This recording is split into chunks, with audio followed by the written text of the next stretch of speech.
caaliya maxamed baaqir waa muwaadiniin u dhalatay waddanka Ciraaq waxaana caan ku tahay qiso cajiib badan oo dhacday 2003 waqtigii Mareykanku dagaalkii gardarrada ahaa ku soo qaaday waddanka Ciraaq.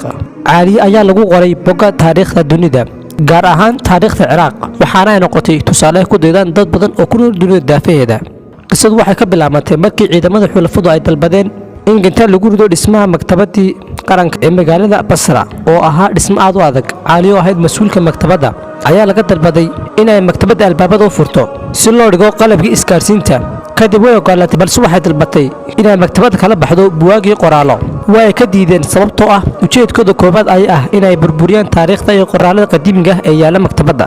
balse caaliya saas kuma istaagin oo habeennimadii markii gaadhay ayaa maktabadii si dhumasho loo timi waxaana kaas ka qaaday in ka badan 30,000 oo buug iyo qoraallo kuwaas oo kuwii ugu muhiimsanaa maadaama ay garanaysay meesha ay yeelaan buugagtu.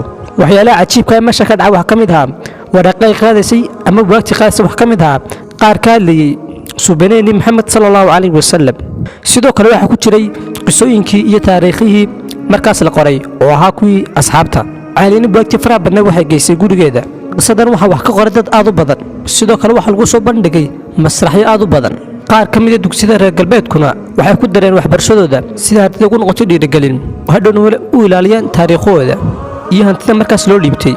intaas ayay maanta nugu geeyay barnaamijkeena inta ku kulmayna barnaamijkan barnaamij la mid ah waxaan naga tagnaa sidaas iyo wassalaamu calaykum waraxmatullaahi wabarakaatuh. si aad u hesho muuqaalo badan hadda subscribe dhe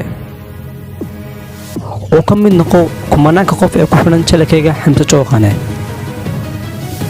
nagu soo bir caalamkan cusub adoo ka faa'iido doona xogooyin iyo dhacdooyin la yaab leh.